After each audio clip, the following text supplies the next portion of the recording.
Big breaking news చూస్తున్నాం. దేశవ్యాప్తంగా సంచలనంగా మారింది ధర్మస్థల కేసు. 7 నుంచి 13 స్పాట్లలో తవ్వకాలకు సిట్ సిద్ధమైనట్టుగా తెలుస్తోంది. ఈ కేసులో ఈ 7 ప్రాంతాలే అత్యంత కీలకంగా ఉన్నట్టుగా సమాచారం వస్తోంది. వందల కొద్ది అస్థి పంజరాలు ఉంటాయని అనుమానం వ్యక్తం చేస్తున్నారు. ఇప్పటి వరకు 2 అవశేషాలు లభ్యమయ్యాయి. అవి అమ్మాయిల అవశేషాలే అని అంచనా వేస్తున్నారు అధికారులు. 100 మందిని పైగా పాతి పెట్టానని ఇప్పటికే ఆ ఫిర్యాదుదారుడు చెప్పినటువంటి పరిస్థితి ఉంది.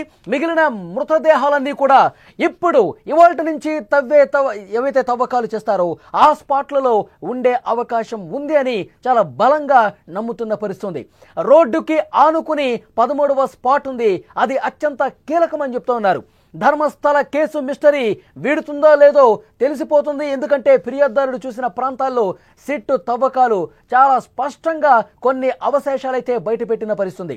6వ ప్రాంతంలో అవశేషాలు దొరకడంతో మిగిలిన ప్రాంతాల్లో కూడా భారీగా మృతదేహాలు అవశేషాలు బయటపడతాయనే చర్చ జోరుగా సాగుతోంది. 5 ప్రాంతాల్లో ఏమీ దొరకలేదు. 6వ ప్రాంతంలో మాత్రం 2 అస్థి పంజరాలు బయటపడ్డాయి. ఆ 2 అస్థి పంజరాలకు సంబంధించి అవి అమ్మాయిలవే అని చెప్పి సిట్టు బలంగా నమ్ముతోంది. ఇక లోదుస్తులు కూడా దొరికాయి. ఇప్పుడు 7 నుంచి 7, 8, 9, 10, 11, 12, 13 ఇవన్నీ కూడా ఇవాళ రేపు ఈ 2 రోజుల్లో తవ్వకాలు పూర్తి చేసే ఆలోచనలో సిట్టు బృందం ఉంది. ఇవాళ 4వ రోజు 7, 8, 9 తవ్వకాలు చేపట్టే అవకాశం ఉంది. జనాలు కూడా అక్కడ భారీగా తరలి వస్తున్నారు. అవశేషాలు దొరకడంతో ఈ రోజు ఇంకా ఏం బయటపడతాయి, ఏమన్నా ఎముకలు బయటపడతాయా, ఏమైనా పుర్రెలు బయటపడతాయా అని చెప్పి దేశం మొత్తం కూడా ఉత్కంఠగా ఎదురు చూస్తున్న పరిస్థితి కనిపిస్తోంది. మొత్తం 12 ప్రాంతాలు నది ఒడ్డునున్నాయి. ఒక్కసారి మీకు అక్కడ మా ప్రతినిధి విజయ్ కూడా సిద్ధంగా ఉన్నారు. నేత్రావతి నది ఒడ్డున ఆయన రిపోర్ట్ చేయడానికి సిద్ధంగా ఉన్నారు. దాంతోపాటు అక్కడ నేత్రావతి నదికి ఒడ్డున ఎక్కడైతే సిట్ బృందం తవ్వకాలు చేస్తుందో అక్కడనే సమీపంగా ఆయన అక్కడి నుంచి తాజా సమాచారం అందించడానికి సిద్ధంగా ఉన్నారు. మరికొద్ది సేపట్లో ఆయన నుంచి మనం సమాచారం తీసుకునే ప్రయత్నం చేద్దాం. అయితే అక్కడ స్పాట్లకు సంబంధించి ఎలాంటి ఇన్ఫర్మేషన్ ఉందో ఒక్కసారి నేను మీకు ఎక్స్ప్లెయిన్ చేసే ప్రయత్నం చేస్తాం. 7వ స్పాట్ దగ్గర మరికొద్ది సేపట్లో సిట్ అధికారులు తవ్వకాలు చేయబోతున్నట్టుగా మనకి సమాచారం ఉంది. మొదటి 8 స్థానాలు కూడా నేత్రావతి నది ఒడ్డునే ఉన్నాయి. ఇప్పుడు 6 వరకు తవ్వకాలు పూర్తయిపోయాయి.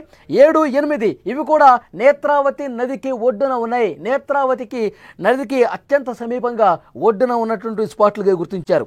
అయితే 9 నుంచి 12 ప్రదేశాలు ఏవైతే ఉన్నాయో అవి నది పక్కన హైవే ఉంది. ఆ హైవేకి సమీపంలో 9వ స్పాటు, 10వ స్పాటు, 11, 12 ఈ 9 నుంచి 12 స్పాట్స్ అని కూడా నది పక్కన ఒక హైవే ఉంటుంది. ఆ హైవేకి సమీపంలో ఆ స్పాట్స్ ఉన్నాయి. ఇక 13వ స్థానం నేత్రావతి, అలాగే అజుకురి గ్రామం. నేత్రావతి నదికి అజుకురి గ్రామానికి కలిపేటువంటి రహదారి ఉంది. ఆ రహదారి వెంబడి ఈ 13వ నెంబరు స్పాట్ ఉన్నట్టుగా తెలుస్తోంది. ప్రస్తుతం చాలా వేగంగా తవ్వకాలు కార్యక్రమం అనేది జరుగుతోంది. మొదటి 6 స్పాట్లలో కూడా తవ్వకాలు ఆల్మోస్ట్ పూర్తయిపోయినట్టుగా సమాచారం వస్తుంది. 6వ స్పాట్లో 2 అస్థి పంజరాలు లభ్యమయ్యాయి. 2 మృతదేహాలకు సంబంధించిన అవశేషాలు లభ్యమయ్యాయి. దీంతో దేశం మొత్తం కూడా ఒక షాక్ గురైనటువంటి పరిస్థితి ఉంది. గత కొన్ని సంవత్సరాలుగా 1995 నుంచి 2014 మధ్యలో వందలాదిగా మృతదేహాలను నా చేత్తో పాతి పెట్టాను అని చెప్పి అతను చెప్తా ఉన్నాడు. బెల్తంగడి పోలీస్ స్టేషన్లో అతను ఇచ్చినటువంటి ఆ ఇన్ఫర్మేషన్ ఆధారంగా ఎఫ్ఐఆర్లో పొందుపరిచినటువంటి సమాచారం ఆధారంగా సిట్ దర్యాప్తు చేస్తున్నప్పుడు కొన్ని కీలకమైనటువంటి విషయాలు బయటకు వచ్చాయి. అవన్నీ కూడా ఆ విచారణలో బయటపడ్డ విషయాలు, అతను చెప్పినటువంటి సమాచారం. దాని ఆధారంగా ఆ పారిశుద్ధ్య కార్మికుడిని, ఆ విజిల్ బ్లోయర్ని నేత్రావతి నది ఒడ్డుకు తీసుకొచ్చి ఎక్కడ పాతి పెట్టాడో ఆ ఇన్ఫర్మేషన్ మొత్తం కూడా అతని నుంచి సేకరించి అక్కడ మార్కింగ్స్ క్రియేట్ చేశారు. 1 నుంచి 13 వరకు మొత్తం స్పాట్లు పెట్టారు.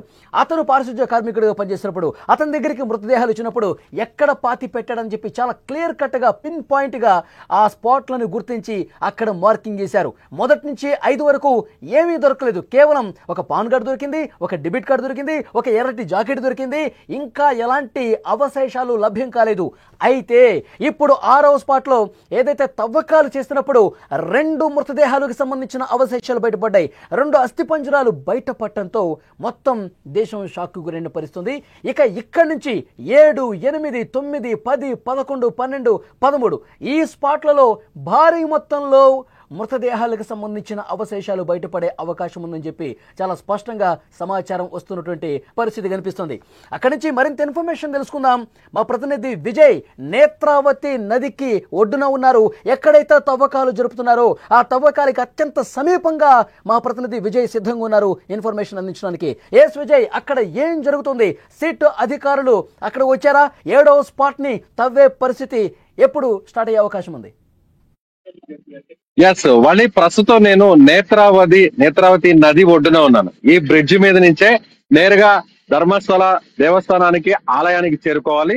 ఇటువైపు చూస్తే నేను నిల్చుకోనటువంటి ఈ ప్రాంతానికి వెనుక వైపునే అక్కడున్నటువంటి ఆ చెట్ల పొదలు అంటే ఆ అటవీ ప్రాంతంలోనే ఇప్పుడు ప్రస్తుతం తవ్వకాలు జరుగుతున్నాయి. అయితే నిన్నటి వరకు 6 ప్రాంతాల్లో 6 లొకేషన్స్ లో తవ్వకాలు జరిగాయి.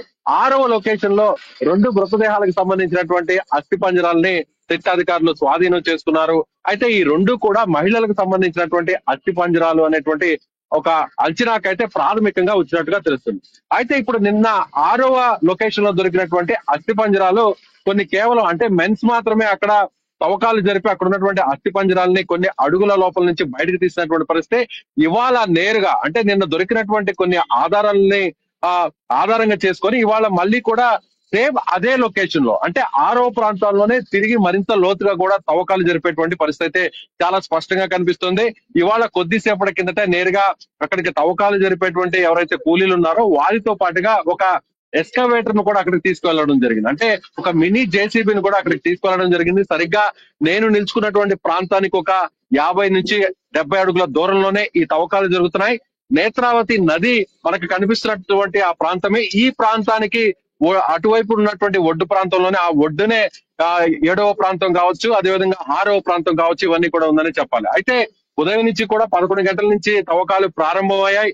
ఈ 3 రోజులు కూడా మొదటి రోజు నుంచి నిన్న 3వ రోజు వరకు కూడా జరిపినటువంటి తవ్వకాలకు వాతావరణం అనుకూలించలేదు. అయితే ఇవాళ నుంచి మాత్రం వాతావరణం అనుకూలిస్తుంది. ఎక్కడా కూడా ఉదయం నుంచి వర్షం లేదు, ఎండ వాతావరణం ఉంది. కాబట్టి తవ్వకాలు మరింత వేగంగా జరిగేటువంటి అవకాశం ఉంది. సో ఇంకా కూడా మృతదేహానికి సంబంధించినటువంటి అస్థి పంజరాలు లేదా ఎముకలను కూడా ఇంకా కూడా స్వాధీనం అవుతాయి అనేటువంటి ఉద్దేశంతోనే తవ్వకాలు జరుపుతున్నట్టుగా మనకి చాలా స్పష్టంగా తెలుస్తుంది. అస్థి పంజరాలు లభ్యమైనటువంటి నేపథ్యంలో ఇంకా అక్కడే మరికొంతసేపు తవ్వే అవకాశం ఉందని ఒక చర్చ జరుగుతుంది. నిజమేనా? లేదంటే 7వ స్పాట్కి వెళ్ళిపోతారా?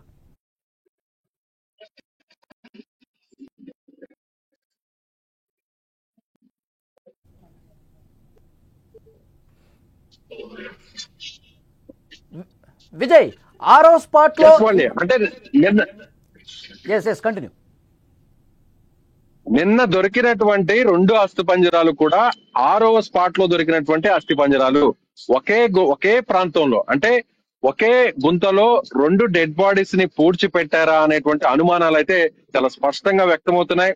అతను ఎవరైతే కంప్లైంటర్ ఉన్నారో ఆయన చేసినటువంటి కంప్లైంట్ బేస్ చేసుకుంటే దాదాపుగా 100కు పైగా శవాలను నేను పాతి పెట్టాను అనేటువంటి ఒక కంప్లైంట్ ఇచ్చినటువంటి పరిస్థితుల్లో నిన్న దొరికినటువంటి అస్థి పంజరాలు కూడా ఇప్పుడు ఈ అనుమానాలకి బలం చేకూర్చేటువంటి పరిస్థితి చాలా స్పష్టంగా కనిపిస్తుందనే చెప్పాలి. ఎందుకంటే ఒకే స్పాట్ లో 2 అస్థి పంజరాలు దొరికాయి కాబట్టి ఈ ప్రాంతంలోనే మరిన్ని మృతదేహాలకు సంబంధించినటువంటి ఆధారాలు కూడా దొరికే అవకాశం ఉంది అనేటువంటి కోణంలోనే ప్రస్తుతం తవ్వకాలు జరుగుతున్నాయి. ఇవాళ 6వ స్పాట్ లోనే ఇంకా కూడా తవ్వకాలు కొనసాగుతున్నాయి. 7వ స్పాట్ లో కూడా తిరిగి కాసేపు తర్వాత తవ్వకాలు ప్రారంభమయ్యేటువంటి అవకాశం ఉంది. ఒక్కొక్క రోజుకి 3 స్పాట్స్ ఎంచుకున్నారు. 3 రోజులు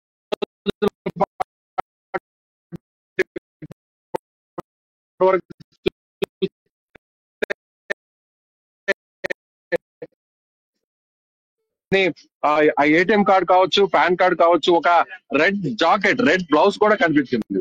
అలాగే లక్ష్మి అనేటువంటి ఒక మహిళకి సంబంధించినటువంటి ఐడెంటిటీ కార్డ్స్ కూడా స్వాధీనం చేసుకున్నటువంటి పరిస్థితి. ఆ తర్వాత నిన్న 3వ రోజున ఒక కీలకమైనటువంటి ఎవిడెన్స్ అయితే దొరికిందనే చెప్పాలి. 3rd డేన 6th స్పాట్ లో దొరికినటువంటి అస్థి పంజరాలని ఇప్పుడు ఫోరెన్సిక్ నిపుణులు స్వాధీనం చేసుకున్నారు. సో ఫోరెన్సిక్ నిపుణులు ఇప్పుడు దాన్ని పరీక్షలు నిర్వహించి ఈ చనిపోయినటువంటి వారు అంటే ఇప్పుడు దొరికినటువంటి అస్థి పంజరాలు ఎలా చనిపోయారు, ఆ అస్థి పంజరాలకు సంబంధించినవి అవి మహిళల అస్థి పంజరాలా లేదంటే పురుషుల అస్థి పంజరాలా? అందరూ భావిస్తున్నట్టుగానే మహిళల అస్థి పంజరాలు అయితే వాళ్ళ వయసు ఎంత?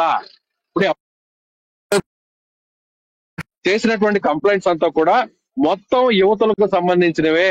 30 సంవత్సరాల లోపల ఉన్నటువంటి మహిళలకు సంబంధించిన, యువతలకు సంబంధించిన, బాలికలకు సంబంధించినటువంటి మృతదేహాలను తానే పాతి పెట్టాను అనేటువంటి ఒక సంచలనమైనటువంటి ఫిర్యాదు చేసినటువంటి విషయం తెలిసిందే. ఇప్పుడు ఫోరెన్సిక్ ల్యాబ్ లో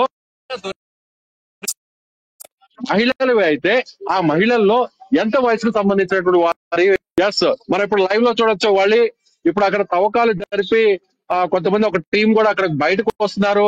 ఇప్పుడే కొద్దిసేపటి కిందట చాలా మంది అధికారులు కూడా లోపలికి వెళ్ళడం జరిగింది. అందులో మహిళ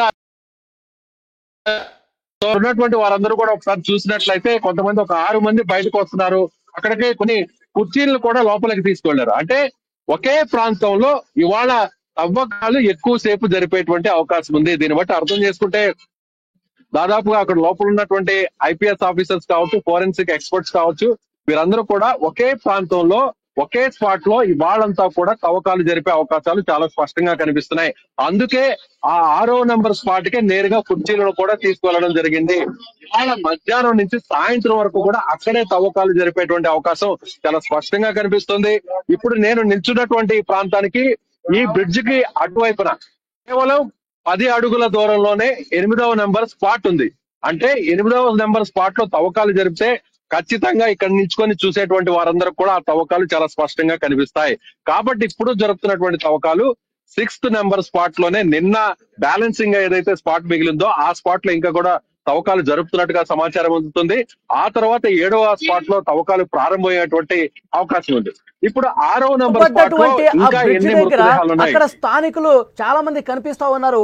అక్కడ ఉన్నటువంటి స్థానికులకు అసలు ధర్మస్థలలో ఏం జరిగిందో విషయాలు వాళ్ళకి ఇంకా బాగా తెలుసు. మీరు వాళ్ళతో ఏమైనా ఇంటరాక్ట్ అవ్వడం జరిగిందా? అసలు ధర్మస్థలంలో జరిగినటువంటి విషయాల గురించి ఏమైనా మీతో పంచుకోవడం జరిగిందా?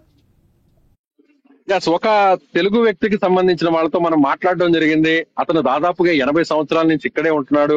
అయితే వాళ్ళందరూ కూడా ఇక్కడ గ్రామస్తులందరిలో కూడా ఒక్క ఒపీనియనే ఉంది. ఏమిటంటే కొంతమంది రాజకీయ పార్టీలకు సంబంధించినటువంటి వారు ఇక్కడ ఆలయానికి సంబంధించినటువంటి ప్రాశస్త్యాన్ని, ప్రాముఖ్యతను తగ్గించేటువంటి కుట్రలో భాగంగానే ఇదంతా జరిగింది. గతంలో సౌజన్య హత్య ఎపిసోడ్ కావచ్చు, అనన్య భట్ మిస్సింగ్ సంబంధించినటువంటి ఎపిసోడ్ కావచ్చు, ఇవన్నీ కూడా ఆలయానికి లింక్ చేయడం అనేది ఎంత మాత్రం కరెక్ట్ కాదు. ఇప్పుడు జరుగుతున్నటువంటి సిట్ ఇన్వెస్టిగేషన్ అంతా కూడా ఇది సాక్షాత్తు ఆ శివయ్య, ఆ మంజునాథుడే ఈ దర్యాప్తును చేస్తున్నాడు. ఎందుకంటే మళ్ళీ మళ్ళీ ఇలాంటి ఆరోపణలు చేయకుండా ఉండాలంటే సో సిట్ అనేది దర్యాప్తు చేయాలి. ఒకవేళ ఈ మృతదేహాలు లభించినా కూడా అవి ఎవరైతే కంప్లైంటర్ చెప్పినటువంటి అమ్మాయిలవో సంబంధించినటువంటి డెడ్ బాడీస్, అందులోనూ రేప్ చేసేసినటువంటి వాళ్ళ డెడ్ బాడీస్ మృతదేహాలు అని చాలా కరాఖండిగా చెప్తున్నారు. అంటే 2006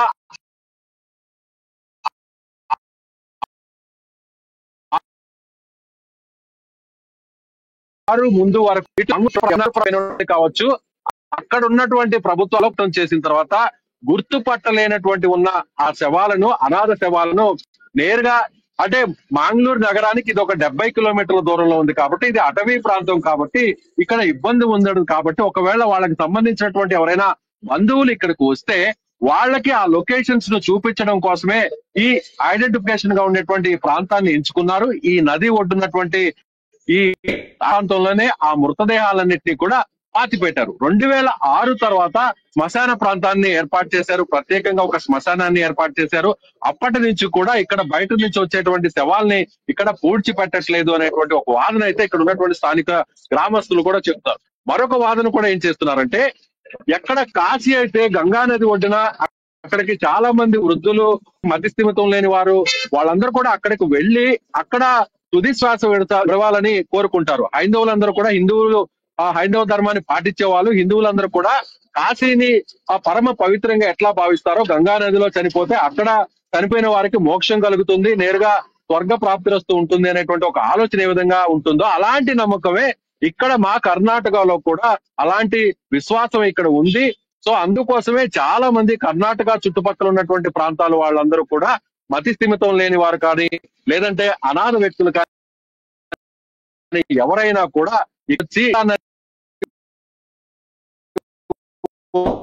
ప్రాంతం నుంచో 100 సంవత్సరాల నుంచి ఇది జరుగుతుంది అనేటువంటి మృతదేహాలకు సంబంధించినటువంటి అస్థి పంజరాలు కూడా వాళ్ళ